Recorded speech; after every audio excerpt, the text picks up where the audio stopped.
In 1979, as a teenager, Rodney Macon committed a serious offense on the campus of an elementary school in Louisiana. The incident involved a violent assault against a teacher, which led to Macon being tried as an adult. In 1980, he was convicted of aggravated rape and sentenced to life in prison without the possibility of parole. Over the years, his sentence was reviewed and amended, and in 2012, a ruling made him eligible for parole, aligning with evolving legal standards concerning juvenile offenders. Now 63, he has spent more than 4 decades incarcerated, during which time he has participated in various rehabilitative programs, including offender treatment, victim awareness, and ongoing mental health care. Now, he is up for parole. Let's take a look. When deemed necessary, I will be of service to my community by sharing this experience with the younger generation. Let them know about the beauty of freedom and family and how senseless it is to waste my entire life in prison because I did not take the time to act like a 16-year-old kid. I'm willing to comply with any condition this board imposed in order to be released on parole. Lastly, I thank you for this opportunity. Lastly, I thank you for the consideration, and please be assured that I am grateful for the opportunity to be in front of this board and that you will not be disappointed by granting me release on parole. God bless you all. All right, Mr. Macon, thank you for preparing that. That was very well done. Warren, what can you tell us about Mr. Macon? Well, Rodney's been here for about 24 years, and his last write-up was in 2008. He hasn't been any disciplinary problem in the recent years whatsoever. He has completed sex offender treatment, and we did verify with his sister, Annie White, that she is willing to house him at her residence if approved.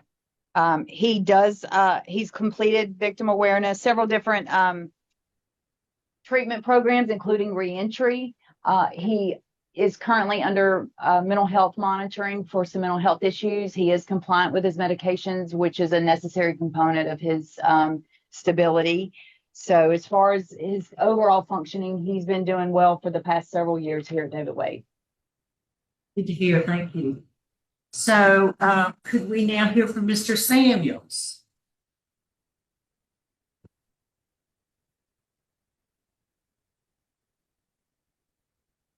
You're still on mute, I think.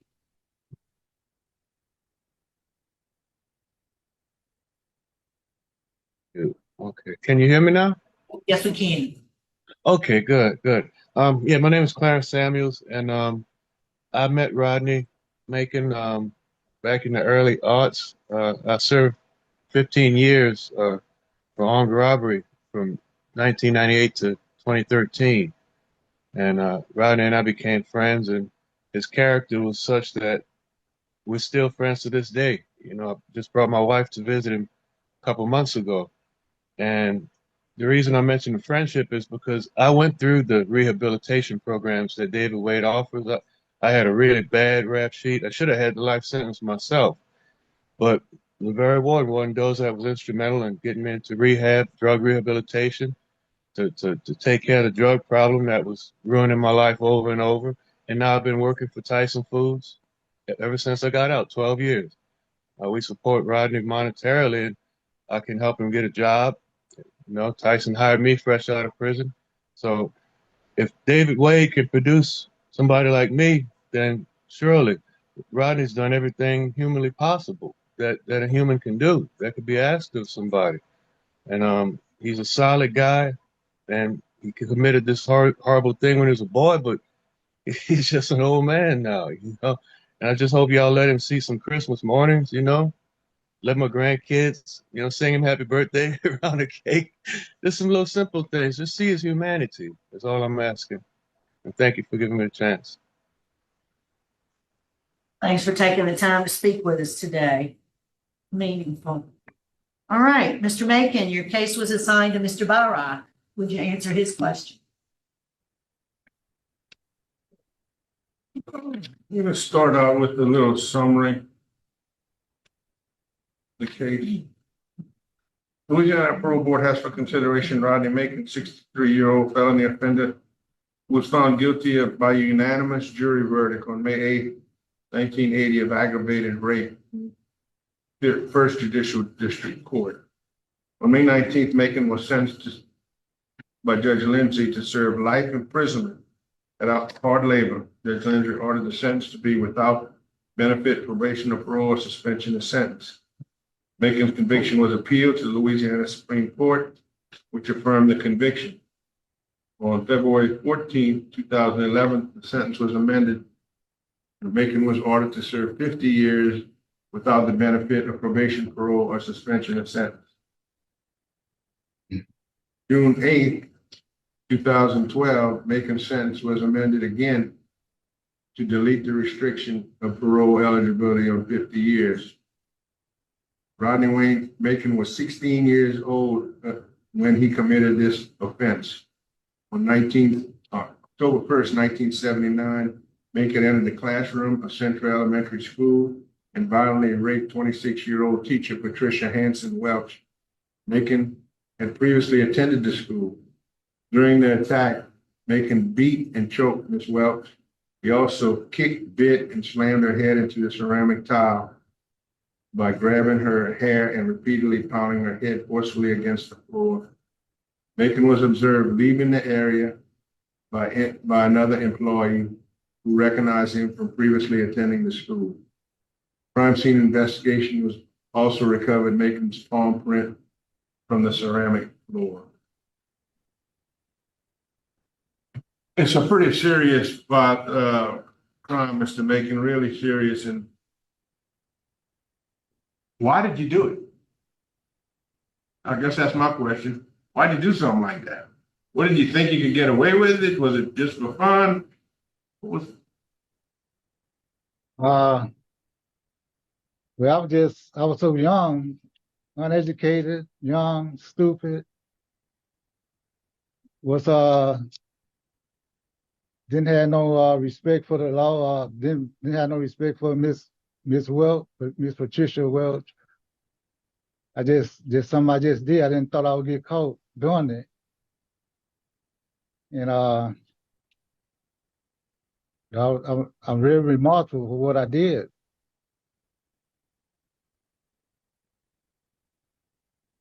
So how would we, anything that would reassure us that if we would let you have another chance today, that you wouldn't just do something else you think you wouldn't get caught for? Oh, sir, I wouldn't commit no other crime if I'm given another chance, a second chance at life. I'm not the same 16-year-old boy that I was back then. I've grown, I changed, I'm a man now. I'm a responsible man, and I take full responsibility for what I did. As a 16-year-old, I wasn't at the Supreme Court, the U.S. Supreme Court, when they ruled that I should have another meaningful opportunity at life. Said that 16-year-old and 17-year-old juveniles are not minds, not fully developed as an adult mind. And I wasn't in my right mind, I wasn't fully developed. I also was on mental health medication at the time. There's no way possible. I wouldn't even much think about committing another crime if I'm getting a second chance. You mentioned mental health medication. Are you on mental health medication right now? Yes, sir. For depression.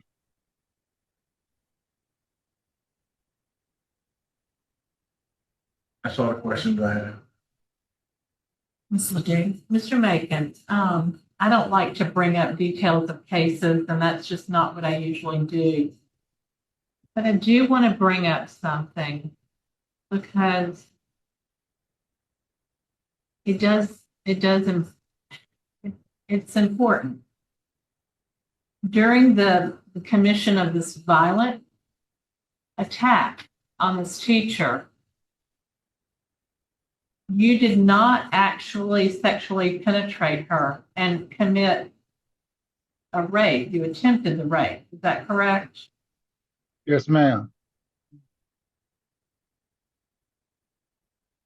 So, you were sentenced for first degree rape, but there was no sexual penetration. Yes, And I ma'am. that stuff up, but that's doesn't lessen what you did in any way. Yes, ma'am. I'm a little concerned about your release plan, living with your sister. I believe you're going to need a little bit more of a wraparound service to be able to get your mental health, to get help. How old is your sister? 72. You know, a bunch of old I think. people. I got to navigate things with cell phone. Not that you may not have had a cell phone before, but I can't speak to that. Okay, that's all the questions I have. I'd go into executive session if it was appropriate. Let me just make a couple of questions. So I saw you at your last hearing, Mr. Macon. And my notes say that you were 15 when this happened. It was a few days before your 16th birthday. Yes, ma'am. Recollection? Yes, ma'am. And last time, although Miss Patricia did still maintains her adamant opposition, you know, what you did affected her and will for the rest of her life. Yes, ma'am. She's still opposed, and she was opposed then, but I voted you to grant last time, but I felt like you needed to complete sex offender treatment and that you needed to have a solid transition plan. So I do see the warden has mentioned you did complete the sex offender treatment. You did that in, I think, 2022. Yes, ma'am. And you know, I've heard everything you said to Mr. Byra about the Supreme Court, and we're very familiar with all of that. And that's not what we're looking for in answers from you. After Yes, having taken sex offender treatment, looking back on what you did, how do you feel about it? Well, I learned a lot from taking sex offender treatment. I feel like the treatment really helped me out a whole lot. I learned a lot of things that I didn't know, and they have like 27 steps you have to remember to not reoffend again. And so the treatment program, sex offender treatment program, was instrumental to me, helping me to not want to reoffend. Did you participate in all phases of that program? Yes, ma'am. 1 through 4. So did you actually help facilitate the program or not? At one time, I did.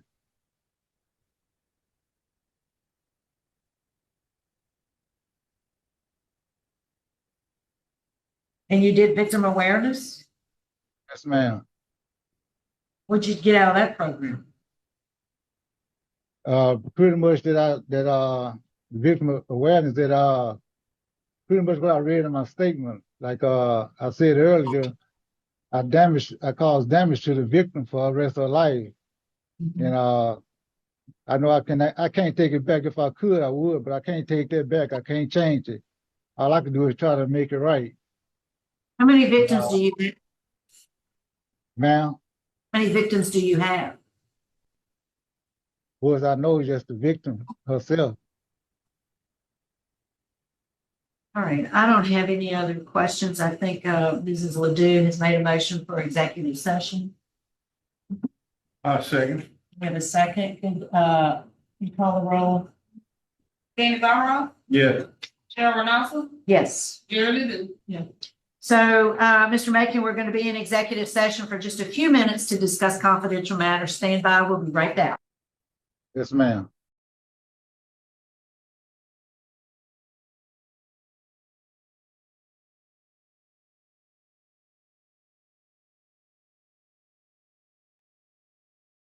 All right, Mr. Macon, I'm going to make a motion that we go back in regular session without objection. We are back in regular session. It's 12:32 and we are prepared to vote. Mr. Byron will be voting first. All right. Today, I'm going to vote to grant you parole under the condition that you attend mental health, that you follow a curfew from 10 p.m. to 6 a.m. except for work, that you enforce it with electronic monitoring, that you attend anger management, that you have no contact whatsoever with the victim or her family, and that you continue sex offender treatment. A whole bunch of conditions, but if you're serious about change and you're serious about wanting to be free on this life sentence, you're gonna do it. If not, we'll give you the rest of your sentence. That's my vote. Only one. Mrs. Ledoux. Oh, Mr. Macon, I think I would be doing the disservice if I didn't tell you this. I'm going to vote parole to grant parole today, but you've never been on supervision. And listen Amen. here, you better make that parole officer your best friend. He or she needs to know where you are. You need to comply with them. When they speak, it's just like Warden Doe speaking. You obey what they say. Okay? Okay. I'm going to concur with all the conditions set upon you. All right, Mr. Macon, I think I voted for you last time. I'm voting for you again. You did what I asked you to do last time. You did the sex offender treatment. We see your sister's willing to take you in, and we loaded you up with special conditions that you got to do. You understand all that? Yes, ma'am. I think they'll set you up with a mental health appointment maybe before you leave. Warden knows that. Do y'all do that? Try to get Yes, it ma'am. We'll make sure that he has that follow-up appointment. medicine. So you gotta take the medicine they tell you to as prescribed. So good luck to you, Mr. Macon. Mr. Samuels, you better help him out. Let me know what you think about this case in the comments below. And if you like this video, please hit subscribe for new videos every week.